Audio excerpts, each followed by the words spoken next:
할렐루야. 네, 오늘도 주님 앞에 나오신 여러분들 사랑합니다. 이 시간 우리 함께 우리의 목소리로 마음으로 찬양으로 주님 앞에 나아가겠습니다.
우리 함께 사도신경으로 신앙 고백하겠습니다.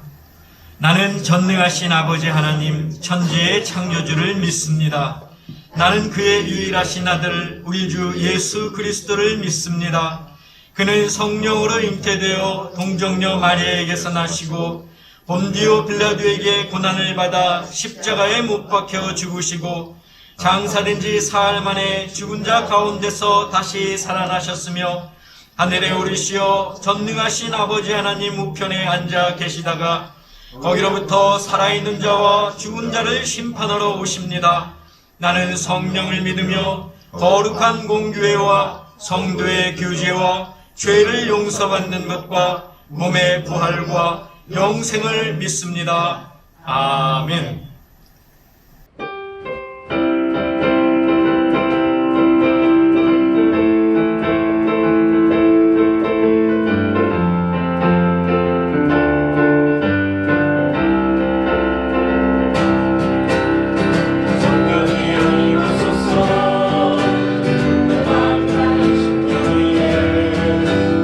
주님의 은혜에 감미해요.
오늘 우리에게 주시는 하나님의 말씀은 구약에 있는 열왕기상 15장 33절에서 16장 7절까지입니다. 제가 봉독하겠습니다. 유다의 아사왕 셋째 해에 아히야의 아들 바아사가 디르사에서 모든 이스라엘의 왕이 되어 24년 동안 다스리니라.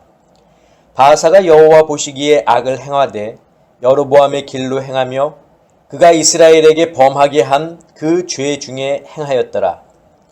여호와의 말씀이 하나니의 아들 예후에게 임하여 바아사를 꾸짖어 이르시되 내가 너를 티끌에서 들어 내 백성 이스라엘 위에 주권자가 되게 하였거늘 네가 여로보암의 길로 행하며 내 백성 이스라엘에게 범죄하게 하여 그들의 죄로 나를 노엽게 하였은즉 내가 너 바아사와 네 집을 쓸어버려 네 집이 느밧의 아들 여로보암의 집같이 되게 하리니 바아사에게 속한 자가 성읍에서 죽은즉 개가 먹고 그에게 속한 자가 들에서 죽은즉 공중의 새가 먹으리라 하셨더라. 바아사의 남은 사적과 행한 모든 일과 권세는 이스라엘 왕 역대 지략에 기록되지 아니하였느냐. 바아사가 그의 조상들과 함께 잠에 디르사에 장사되고 그의 아들 엘라가 대신하여 왕이 되니라. 여호와의 말씀이 하나니의 아들 선지자 예후에게도 임하사 바아사와 그의 집을 꾸짖으심은 그가 여로보암의 집과 같이 여호와 보시기에 모든 악을 행하며 그의 손의 행위로 여호와를 노엽게 하였음이며 또 그의 집을 쳤음이더라. 아멘. 기도하겠습니다. 사랑의 아버지 하나님 감사합니다. 오늘도 저에게 귀한 날, 복된 하루를 허락하시고 오늘도 이렇게 주님 앞에 나와 함께 말씀을 듣게 하시니 감사합니다. 오늘도 주시는 말씀 저희들이 잘 경청하게 하시고 오늘도 그 말씀에 따라 순종하며 나아가는 저희들 될 수 있도록 주님 믿음 가운데 저희들을 붙들어 주시옵소서. 예수 그리스도의 이름으로 기도하옵나이다. 아멘. 사랑하는 성도 여러분, 지난 한 주간 잘 보내시고 또 잘 말씀 기억하시고 그 말씀에 따라 사셨습니까? 우리가 하루하루 살아갈 때에 이 모든 것이 하나님의 은혜요. 또 그 은혜 가운데 우리가 하나님의 말씀을 기억하고 또 순종하면서 살아가는 저와 여러분들이 되시기를 부탁을 드립니다. 자, 지난주의 말씀을 잠깐 되돌아보면 북이스라엘의 두 번째 왕인 이 나답은 여로보암의 아들이었습니다. 그가 왕이 되었을 때 남유다의 왕은 아사였죠. 자, 아사 왕은 남유다를 41년간 통치했지만 나답 왕은 북이스라엘을 2년도 채 통치하지 못했습니다. 자, 나답이 나라를 짧게 통치할 수밖에 없었던 이유는 그가 전쟁 중에 죽었기 때문인데 적군의 손에 죽은 것이 아니라 바로 자기의 부하인 바아사가 역모를 일으켜서 나답 왕을 살해한 것입니다. 그래서 이 여로보암의 왕조는 결국 이대 만에 끝이 났습니다. 자, 그런데 바아사의 손에 나답 왕이 죽고 여로보암 왕조가 끝이 난 것은 중요한 의미를 가지고 있다고 했죠. 왜냐하면 일전에 선지자 아히야가 자신을 찾아온 여로보암의 아내에게 한 예언이 그대로 성취되었기 때문입니다. 예언의 성취는 하나님을 섬기지 않는 죄가 어떤 결과를 가져오는지 잘 보여줍니다. 하나님을 섬기지 않는다는 것은 하나님의 말씀에 순종하지 않는 것과 같습니다. 인류는 아담과 하와 때부터 하나님의 말씀을 제대로 순종하지 않았습니다. 지금까지도 인류는 하나님의 말씀에 제대로 순종하지 않고 있습니다. 이는 곧 죄고 죄의 삭은 사망입니다. 자, 하나님은 아담과 하와에게 생육하고 번성하고 땅을 정복하고 모든 생물을 다스리라고 말씀하셨습니다. 이스라엘 왕에게도 백성들을 다스리는 권한을 주셨습니다. 그런데 이 모든 권한은 하나님께 부여받은 것이지 인간이 완전히 그 권한을 넘겨받은 것이 아닙니다. 여전히 만물의 창조주는 하나님이시고 여전히 이스라엘의 왕은 하나님이십니다. 하나님이 이 시대를 사는 우리들에게 원하시는 것이 있는데 그것이 바로 순종입니다. 진심에서 우러나오는 순종입니다. 하나님과 우리의 관계를 정확하게 하는 순종이라는 것이죠. 그러므로 우리는 하나님의 마음에 합한 그런 삶을 살 수 있어야 합니다. 세상의 헛된 영광이나 어떤 허영을 따라 사는 것이 아니라 하나님이 우리의 진정한 하나님이심을 고백하고 그분만을 경배하고 예배하는 성도로 살아야 한다라는 내용으로 제가 지난주에 말씀을 드렸습니다. 자, 오늘 본문으로 돌아오면 바하사는 나답 왕을 죽이고 북이스라엘의 세 번째 왕이면서 바하사 왕조의 첫 번째 왕이 되었습니다. 그리고 나라를 24년 동안 다스렸습니다. 자, 그러나 바하사도 이 여로보암과 또 나답과 다를 바가 없었습니다. 바하사도 여호와 하나님 보시기에 악을 행했고 여로보암의 길로 행했습니다. 그런데 하나님께서 여로보암이 왕이 되기 전에 그에게 선지자를 보내셨죠. 아히야 선지자를 보내셨던 것처럼 바하사에게도 예후라고 하는 선지자를 보내셨습니다. 자, 이 아히야 선지자는 여로보암에게 가서 하나님의 말씀에 따라 나라를 다스릴 것을 당부했지만 예후 선지자는 하나님 보시기에 악을 행하고 있는, 이미 왕이 돼서 악을 행하고 있는 그 바하사를 찾아가서 꾸짖으며 하나님의 말씀을 전달했습니다. 우리 같이 본문 2절 3절을 보겠습니다. 내가 너를 티끌에서 들어 내 백성 이스라엘 위에 주권자가 되게 하였거늘 네가 여로보암의 길로 행하며 내 백성 이스라엘에게 범죄하게 하여 그들의 죄로 나를 노엽게 하였은즉 내가 너 바하사와 네 집을 쓸어버려 네 집이 느밧의 아들 여로보암의 집같이 되게 하리니. 여러분, 바하사는 나답을 죽이고 북이스라엘의 왕이 되었지만 우상을 깨뜨려 버린다거나 하나님의 말씀을 따른다거나 하는 일에는 관심이 없었습니다. 그는 그저 왕이 되고자 하는 그런 욕망을 채우는 일에 급급했습니다. 북이스라엘은 왕이 바뀌었지만 우상 숭배는 여전히 남아 있게 된 겁니다. 자, 예후를 통해서 바하사에게 전달된 하나님의 말씀은 구체적이었는데 우리 같이 4절을 보겠습니다. 바하사에게 속한 자가 성읍에서 죽은즉 개가 먹고 그에게 속한 자가 들에서 죽은즉 공중의 새가 먹으리라 하셨더라. 여러분, 이 말씀은 여로보암에게 하셨던 말씀과 똑같은 말씀입니다. 이것은 곧 바하사와 그의 가문이 마지막에 가서는 비참하고 또 치욕을 면치 못할 것이라는 그런 예언의 말씀이기도 합니다. 결국 여로보암의 가문과 이 바하사의 가문, 이 두 가문을 통해서 배우게 되는 교훈이 무엇입니까? 하나님의 말씀과 명령을 떠나서 우상을 따르는 것이 어떤 결과를 가져오는지를 보여주고 있다는 겁니다. 자, 저는 오늘 이 본문을 통해서 두 인물에 대해서 좀 살펴보려고 합니다. 첫 번째 인물은 바로 선지자 예후입니다. 성경에 예후라고 하는 인물이 여러 등장을 하리하는데 우리에게 잘 알려진 인물로서 북이스라엘의 10번째 왕 예후가 있습니다. 우리가 이제 지금 열왕기서를 보고 있으니까 이 10번째 왕 예후에 대해서는 차차 알아보기로 하고, 오늘 본문에 등장하는 예후는 하나니의 아들 선지자 예후입니다. 자, 예후의 뜻은 무엇이냐? 그는 여호와이시다라는 뜻입니다. 오늘 본문에서 예후는 북이스라엘의 왕 바하사를 책망하지만 뒷부분에 가면은 남유다의 왕 여호사밧을 책망하기도 합니다. 자, 그런데 이 예후는 남유다 출신의 선지자입니다. 그런데 그가 지금 어디에 와 있습니까? 북이스라엘 왕 앞에 나와 있습니다. 그리고 그 바하사를 꾸짖었는데 이것은 굉장히 이례적인 일입니다.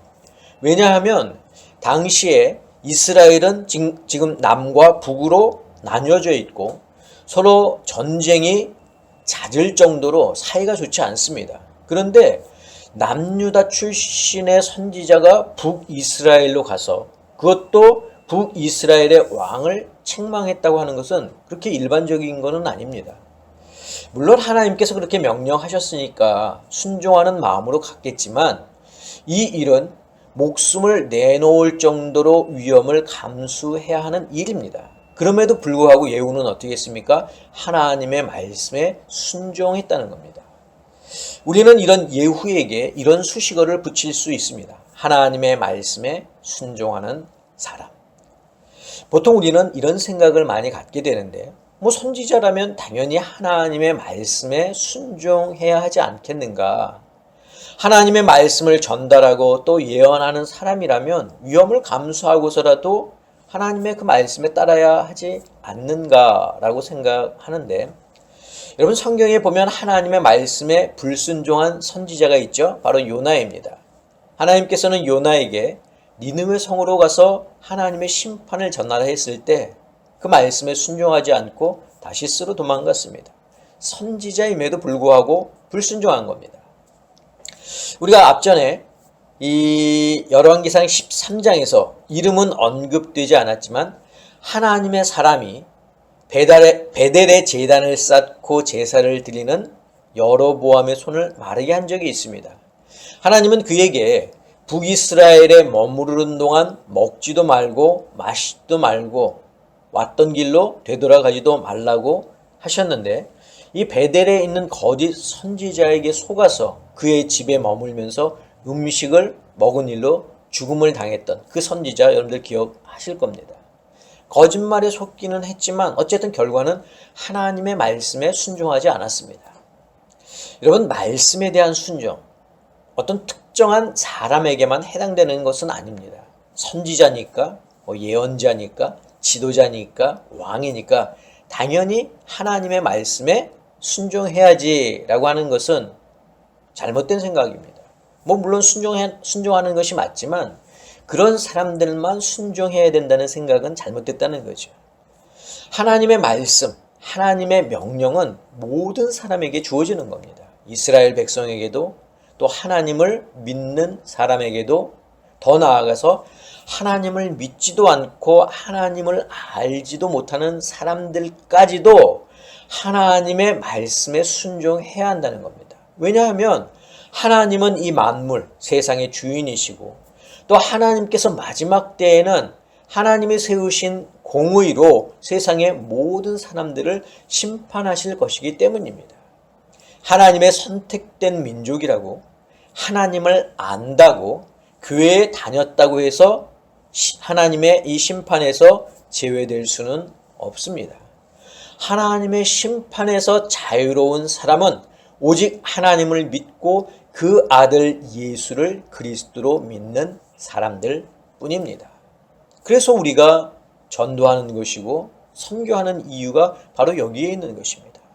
그들에게 하나님을 알리고 복음을 전해서 예수를 믿게 하고 하나님의 말씀대로 살 수 있도록 하는 것이 바로 우리 성도들의 사명이라는 거죠. 선지자이기 때문에 말씀을 가지고 바사를 찾아간 것이 아니라 하나님의 말씀을 들고 바사를 찾아갔기 때문에 선지자인 것입니다. 선교사이기 때문에 복음을 들고 땅끝까지 가는 것이 아니라 복음을 들고 땅끝까지 갔기 때문에 선교사라는 거죠. 사도 바울이 처음부터 사도였습니까? 그가 처음부터 이방인의 선교사였습니까? 아닙니다. 부름을 받고 그 부름에 순종했기 때문에 사도요 또 이방인의 선교사가 된 것입니다. 예수님의 제자들이 처음부터 예수님의 제자였습니까? 아닙니다. 그들은 어부였고 세리였습니다. 그러나 예수님의 그 부르심에 순종했기 때문에 제자가 된 것입니다. 그런 의미에서 볼 때 우리도 선지자가 될 수 있고 선교사가 될 수 있습니다. 나는 예수님만 믿고 지금처럼 평범하게 신앙생활하면서 살련다가 아니라 주님이 언제든지 나를 부르시면 그 말씀에 순종하고 나갈 준비가 되어 있다라는 자세로 살아야 한다는 것이죠. 저는 우리 아름다운 교회 성도 여러분들이 언제든지 하나님의 부르심에 순종하여 달려나갈 수 있는 예비된 성도들이 되시기를, 순종하는 성도들이 되시기를 주님의 이름으로 축원합니다. 자, 오늘 본문을 통해서 볼 두 번째 인물은 바사입니다. 바사는 기쁘던 전투에서 자기의 왕인 나답을 죽이고 스스로 왕이 되면서 하나님의 말씀을 이룬 사람입니다. 그가 하나님의 말씀에 따라 나답을 죽인 것이 아니라 왕이 되고자 하는 어떤 개인적인 그런 욕심, 욕망으로 그 같은 일을 저질렀지만 하나님은 바사의 이 욕망으로 말미암은 일을 통해서도 당신의 뜻을 이루어 가시는 분이라는 겁니다. 자, 그런데 오늘 본문 2절을 보면 언뜻 이해가 되지 않는 것이 있는데 우리 같이 본문 2절을 보겠습니다. 내가 너를 티끌에서 들어 내 백성 이스라엘 위에 주권자가 되게 하였거늘 네가 여로보암의 길로 행하며 내 백성 이스라엘에게 범죄하게 하여 그들의 죄로 나를 노엽게 하였은즉. 자, 바사는 자신의 욕심, 욕망에 따라 나답을 죽이고 왕이 되었는데 하나님은 당신께서 바사를 이스라엘의 왕이 되게 하셨다고 말씀하고 있습니다. 그렇다면 어떤 것이 맞는 말일까요? 둘 다 맞는 말입니다. 자, 여기서 우리가 알아야 하는 것은 하나님의 뜻을 헤아릴 수 있어야 한다는 겁니다. 바사는 분명 자기의 의지에 따라서 나답을 죽이고 이스라엘의 왕이 되었습니다. 하지만 거기에는 하나님의 허락하심이 있었다는 겁니다. 아무리 바사가 스스로 왕이 되고자 했어도 하나님께서 용납하지 않으시면 그것은 불가능하다는 겁니다. 이스라엘의 왕의 자리가 어떤 자리입니까? 하나님이 허락하셔야 앉을 수 있는 자리 아닙니까? 하나님의 대리 통치자가 앉는 자리가 아닙니까? 그런데 바사가 왕이 되었다? 그건 하나님이 허락하셨다라는 의미입니다. 그런데 바사는 그것을 알지 못했어요. 아, 내가 이렇게 왕이 된 것, 이것은 내가 내 의지로 나답을 죽이고 내 스스로 왕이 된 거야 라고 생각했지, 거기에 하나님의 뜻이 있다는 것을 헤아리지 못했다는 거죠. 전에도 제가 비유를 통해서 말씀드린 적이 있는데, 우리가 하나님께서 그리시는 그림에 낙서를 하고 잘못된 그런 물감으로 색을 칠해도 하나님은 그 그림을 당신이 원하시는 그림으로 완성하실 수 있습니다. 우리가 우리의 생각과 의지로 또 우리 마음대로 살아간다 해도 하나님은 그 속에서 당신의 뜻을 이루어 가신다는 겁니다. 바사가 자기의 욕망을 이루기 위해 스스로 왕이 되었어도 이스라엘이 하나님의 말씀에 불순종하고 죄를 지었어도 유대인들이 예수님을 십자가에 못 박아 죽였어도 하나님은 인류의 구원을 향한 당신의 뜻을 이루어 가신다는 겁니다. 자, 그렇다면 이 상황에서 우리가 기억해야 할 것은 무엇입니까? 그것은 내게 주어진 상황 속에서 하나님의 뜻을 헤아리고 찾는 것입니다. 그런데 바사는 하나님의 뜻을 헤아리지 못했습니다. 자기가 스스로 자기 능력으로 왕이 되었다고 생각했습니다. 교만이죠. 교만한 자는 하나님 앞에 겸손할 수 없습니다. 여러분, 오뚜기 인형 아실 겁니다. 어렸을 때 종종 가지고 놀던 장난감인데 어떻게 해든 이 오뚜기 인형은 똑바로 섭니다. 옆으로 눕혀놔도 다시 서고, 뒤집어놔도 다시 서고, 던져도 다시 서고, 흔들어도 결국은 나중에 가서 똑바로 선다는 거죠. 하나님의 뜻이 이와 같습니다. 우리가 우리 마음대로 살아가지만 하나님은 그것을 당신이 원하시는 방향으로 바로 잡으신다는 겁니다. 그렇기 때문에 우리는 우리의 상황 속에서, 우리의 주어진 이 환경 속에서 무엇이 하나님의 뜻인지를 헤아릴 수 있어야 한다는 겁니다. 그것이 하나님을 기쁘시게 하는 것입니다. 사랑하는 성도 여러분, 예후 선지자는 하나님의 말씀에 순종했지만 바사는 하나님의 뜻을 헤아리지 못했습니다. 말씀에 순종하는 것도 어렵고 하나님의 뜻을 헤아리는 것도 쉽지 않겠지만 우리가 하나님의 백성으로 살아간다면 이런 수고와 노력으로 하나님을 기쁘시게 해드리는 것은 어떨까요? 저는 우리 아름다운 교회 성도 여러분들이 하나님의 말씀에 순종하고 하나님의 뜻을 헤아림으로 하나님을 기쁘시게 해드리는 하나님의 귀한 성도들이 되시기를 주님의 이름으로 간절히 축원합니다. 기도하겠습니다. 오늘도 저희 가운데 살아계시는 아버지 하나님, 오늘 예후와 바하사를 통해서 순종에 대해서 또 하나님의 뜻을 헤아림에 대해서 다시 한번 저희들을 돌아보게 하시니 감사합니다. 우리가 이 세상 살아갈 때에 하나님의 말씀에 순종하며 또 하나님의 뜻을 헤아릴 수 있는, 그래서 하나님을 정말 기쁘시게 해드리는 저희들 모두가 되게 하여 주시옵소서. 이제는 우리 주 예수 그리스도의 은혜와 하나님의 그 크신 사랑하심과 성령님의 역사하심이 오늘 말씀을 듣고 하나님의 말씀에 순종하기를 또 하나님의 뜻을 헤아리기를 다짐하는 사랑하는 당신의 성도들 머리 위에, 가정 위에, 건강 위에, 자녀들 위에, 직장과 사업과 일터 위에 지금부터 영원까지 함께 하옵시기를 간절히 축원하옵나이다. 아멘.